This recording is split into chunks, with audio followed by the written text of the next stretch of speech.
जैसा कि आप सबको विदित है, 26 जून को international day against drug abuse मनाया जाता है। ये अंतर्राष्ट्रीय रूप पे हर देश में मनाया जाता है। तो उसी कड़ी में आज एक पखवाड़ा मनाने का हरियाणा सरकार ने और हरियाणा पुलिस ने सोचा है, और उसकी आगाज करने के लिए आज सिरसा जिला को चुना गया, क्योंकि सिरसा जिला को ऐसा माना जाता है कि हरियाणा में सबसे ज़्यादा नशे की वजह से अफेक्टेड है। तो इसलिए यहाँ से आज शुरुआत की जा रही है और इसका समापन 26 जून को फरीदाबाद में NHPC जो है वहाँ के प्रांगण में किया जाएगा।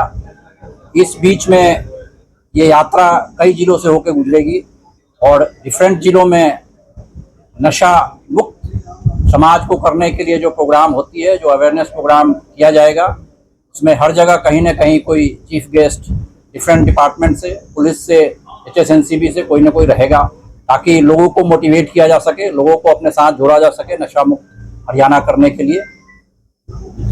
जो आज ये विश्वविद्यालय के प्रांगण में शुरुआत की गई है, हरियाणा सिरसा जिले के कोने कोने से लोग आए हुए थे, पार्टिसिपेट किया उन्होंने, और उस सबको VC साहब की तरफ से भी, विश्वविद्यालय प्रशासन की तरफ से भी, जिला प्रशासन की तरफ से भी उनसे अनुरोध किया गया है कि वह नशा मुक्त हरियाणा बनाने के लिए हमें सहयोग दें।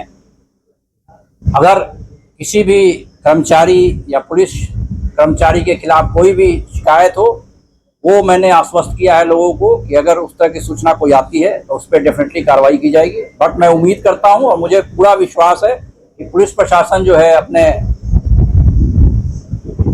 हितों को, अपने पर्सनल हितों को दरकिनार करते हुए समाज के हित में काम कर रही है नशा के विरुद्ध। और इसी कड़ी में अभी आपको जैसे पता होगा कि कल ही सिरसा में 88 किलो अफीम की बरामदगी हुई है, जो पिछले 10-15 वर्षों में सर्वाधिक है। तो जिला पुलिस सिरसा तथा हरियाणा पुलिस दूसरे जिलों को भी काफ़ी अच्छा इसमें प्रयास कर रही है नशा को रोकने के लिए। और हम आज उम्मीद करते हैं कि हरियाणा सरकार की दूसरी विभाग के लोग और जो पब्लिक है, खास करके सिरसा की पब्लिक, हमें इसमें जरूर सहयोग करेगी। धन्यवाद। हरियाणा राजस्थान की सीमाओं से सटा है, जहाँ पे पूरी तरह नशा आ रहा है, उसको रोकने के लिए आपको क्या काम करना है? हरियाणा जो है, जैसा कि मैंने अपने पहले उद्बोधन में भी बताया था कि हम नशा की जो सामग्री है, किसी का प्रोडक्शन हरियाणा में नहीं होता है। हमारे यहाँ जो है दूसरे राज्यों से सप्लाई होती है, दूसरे राज्यों में भी कई बार अंतर्राष्ट्रीय दूसरे देशों से सप्लाई हो रही है। जैसा कि आप सबको पता है कि पंजाब में पाकिस्तान की तरफ से बहुत ज़्यादा नशा की सप्लाई की जा रही है। जब से बाढ़ लग गया है उसके बाद ड्रोन का यूज करके सप्लाई करने की कोशिश की जाती है। पुलिस, पंजाब पुलिस और सेंट्रल एजेंसी जो है काफ़ी प्रयास कर रही है और काफ़ी भारी मात्रा में नशा पकड़ा भी जाता है, लेकिन फिर भी ये गुंजाइश रहती है कि कई चीज़ें वहाँ से इन्फिल्ट्रेट होके पंजाब की तरफ से आते हुए हरियाणा में आए। दूसरी तरफ हमारे दिल्ली लगता है, जहाँ की दूसरे सभी देशों के लोग रहते हैं, तरह तरह के इंटरेस्ट हैं वहाँ लोगों के, और चूँकि इसमें कमर्शियल इंटरेस्ट काफ़ी है, पैसा जो है इजी मनी जिसको बोलते हैं, वो नशे में काफ़ी है। तो इसमें लोगों को, जो समाज को गुमराह करने वाले लोग हैं, उनका प्रयास हुआ रहता है कि इससे जो है पैसा बनाया जाए और लोगों को गुमराह किया जाए। सर, लॉ एंड ऑर्डर पे एक बड़ा सवाल फिर उठा है। हादसे के अंदर मर्डर हो जाता है एक जिम ट्रेनर का, उसके बाद एक इंटरनेशनल गैंग है जो उसका कहते हैं कि हमने किया है, क्या करें? बिल्कुल, अभी हादसे में मर्डर हुआ है और इसका अभी क्लेम कोई एक टीम कर रही है। हालांकि कई बार ये होता है कि नॉर्मल मर्डर या दूसरे मर्डर को भी दूसरे टीमें क्लेम करने की कोशिश करते हैं, क्योंकि उनका ये बिजनेस है। वो चाहते हैं कि उनको लोगों में डर का माहौल पैदा करें। तो ये पुलिस वेरीफाई कर रही है, और पहले भी जो चीज़ें इंसिडेंट हुए हैं उसमें पुलिस 2 से 3 दिन के अंदर जो है हम उनको गिरफ्तार करने में सफलता प्राप्त किया है। और इसमें भी मुझे उम्मीद है कि हम बहुत से जल्द से जल्द इसमें उनको, मुलजिमों को जल्दी गिरफ्तार करेंगे और कानूनी कार्रवाई करेंगे। किस तरह आप पब्लिक को आश्वस्त कराएंगे ताकि पब्लिक सेफ हो सके?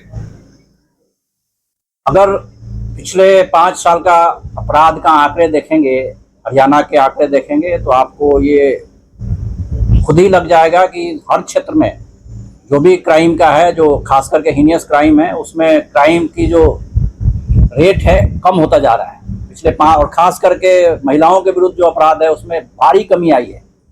2022 या उसके पहले का अगर आंकड़ा लें और हम 2026 या 25 का लें तो उसमें आपको दिखेगा कि जी भारी कमी हुई है। और इसका कारण ये है कि जी पुलिस जो है आगे अपने कार्रवाई को चेंज कर रही है, रिसोर्सेज हमें सरकार प्रोवाइड कर रही है। खास करके जो आप TRSS जो डायल 112 है उसके आने से जो रिस्पांस टाइम है हमारा वो काफ़ी बेटर हुआ है। पहले कई बार ये लगता था, शिकायत आती थी पब्लिक की तरफ से कि जी मैं कंट्रोल रूम फ़ोन कर रहा था, मेरा फ़ोन ही नहीं उठाया गया। आज के दिन कम से कम ये शिकायत बंद है। कहीं भी एक फ़ोन करते हैं आप, पुलिस की गाड़ी जरूर पहुंचती है, वहाँ कार्रवाई शुरू हो जाती है। जो ये गैंग से रिलेटेड अपराध हैं इसके लिए STF भी बनाया है सरकार ने, और वो पिछले 3-4 साल में काफ़ी लोगों के साथ कार्रवाई करी है, उनका अरेस्ट भी किया है, गिरफ्तारी की है। जहां अगर अपराधियों ने गोली चलाई है पुलिस पे, वहां पे गोली भी चलाई गई है पुलिस की तरफ से, और उसमें जो है लोगों को घायल भी हुए हैं और कई जगह डेथ भी हुई है। सर ऐसे कई एग्जांपल हैं सर जिसमें देखा जा रहा है कि IPS या IAS जो हो वो आजकल नेताओं के साथ उनका डिस्प्यूट बढ़ता जा रहा है, किस तरह देखते हैं आप? ये ऐसा प्रजातंत्र में जो है नेता हमारे वो हैं, हमारे एक तरह से लीडर वही हैं। अब वो जो है उनका अपना क्षेत्र अलग है काम करने का, पुलिस का क्षेत्र अलग है। ये जब चीज़ें होती है तो कई बार छोटी मोटी डिस्प्यूट होती है और उसको हम समाधान करते भी रहते हैं।